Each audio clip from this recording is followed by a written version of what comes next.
वाहेगुरु जी का खालसा, वाहेगुरु जी की फतेह। सभी प्रेस बंधुओं को मेरा प्यार भरा प्रणाम, और जो मेरे साथी इस वीडियो को सुनेंगे मेरा उनको भी सबको प्रणाम। मित्रों, आपको मालूम है कि पसियापुर गुरुद्वारे का मामला बहुत गरमाया हुआ कई दिनों से, और उस गुरुद्वारे में जो प्रशासन हमारे साथ कर रहा है उसकी भी जानकारी आप सब लोगों को पहले से भी है, लेकिन हम आपको जानकारी देना चाहते हैं।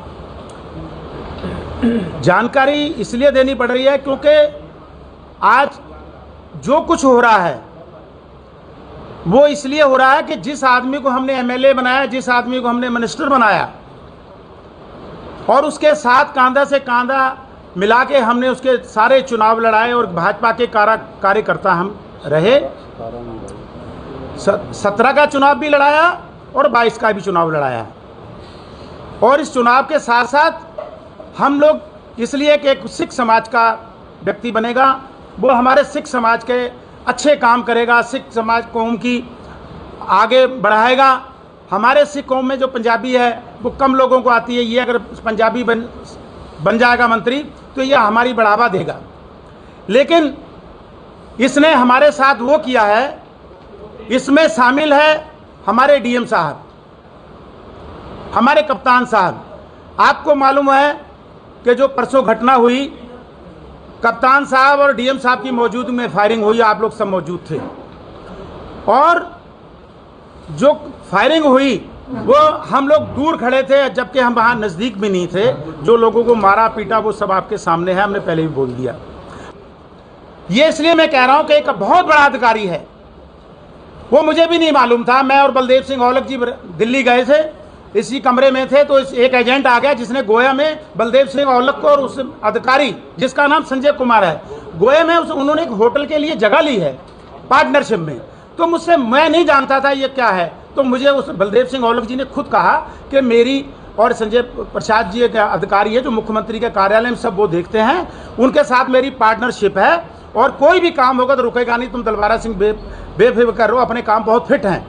ये बात क्यों इसलिए थी कि मैं बलदेव सिंह जी के साथ था और वो मेरे साथ, और दिल्ली में हम जो आपका यूपी भवन है उसमें हम दोनों बैठे थे। ये पसियापुरा गुरुद्वारे साहब का मामला ये 1.5 साल से भी ज़्यादा हो चुका है, करीब 2 साल होने जा रहे हैं। जब इससे पहले जिलाधिकारी थे उनके यहाँ हल्का सा ही भी थोड़ी पार्टी दोनों की टेंशन हुई थी, थोड़ा गर्मा गर्मी हुई थी, उन्होंने तुरंत, अच्छे अधिकारी का काम है, दोनों पक्षों को बुलवा के दोनों तरफ से एक ज्वाइंट खाता खुलवा के 2-2 मेंबर लेके खाता खुलवा के और उनकी देख रेख में एसडीएम की वो चलाना शुरू कर दिया। देख रेख के लिए ऊपर हम पहले भी कह चुके हैं, अवतार सिंह निर्मल सिंह को ऊपर लगा दिया। सुचारू रूप से 11 महीने वो चला, और 11 महीने में सारे लंगर खर्चे निकालने के बाद 2.5 करोड़ रुपए बचा।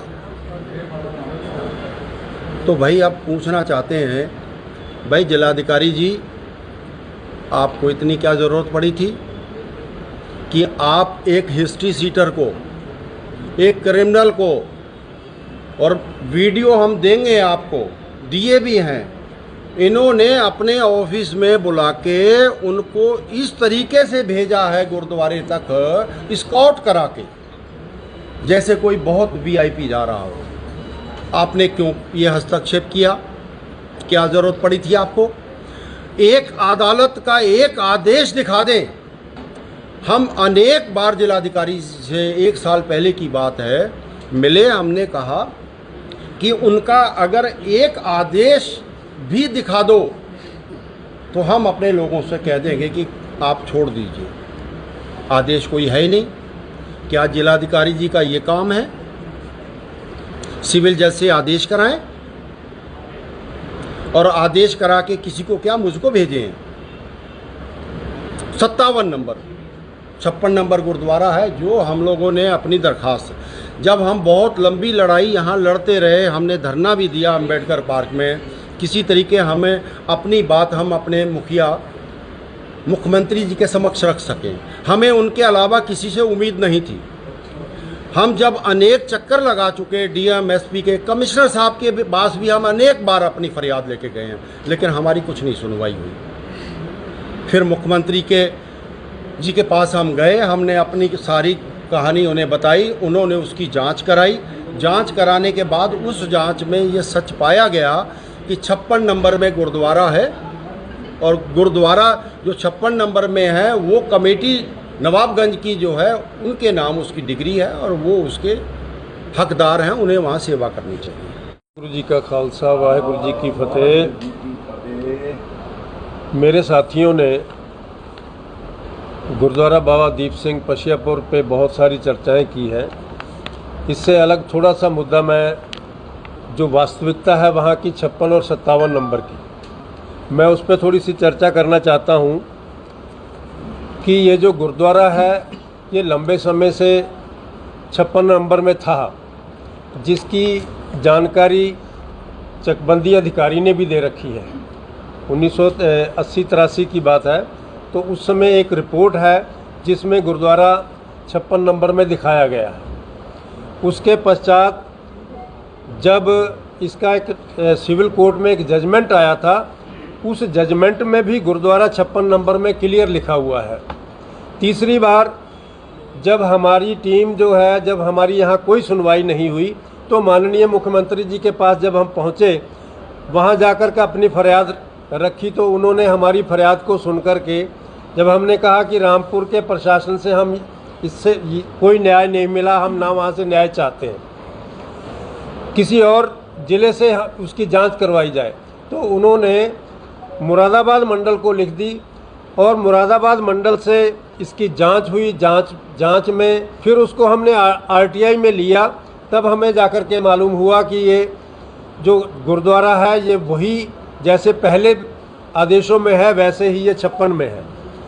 मात्र 600 गज का एक टुकड़ा है उनका वहाँ पर 57 नंबर का, जिस पर वो बार बार दावा करते हैं और प्रशासन को गुमराह करते हैं।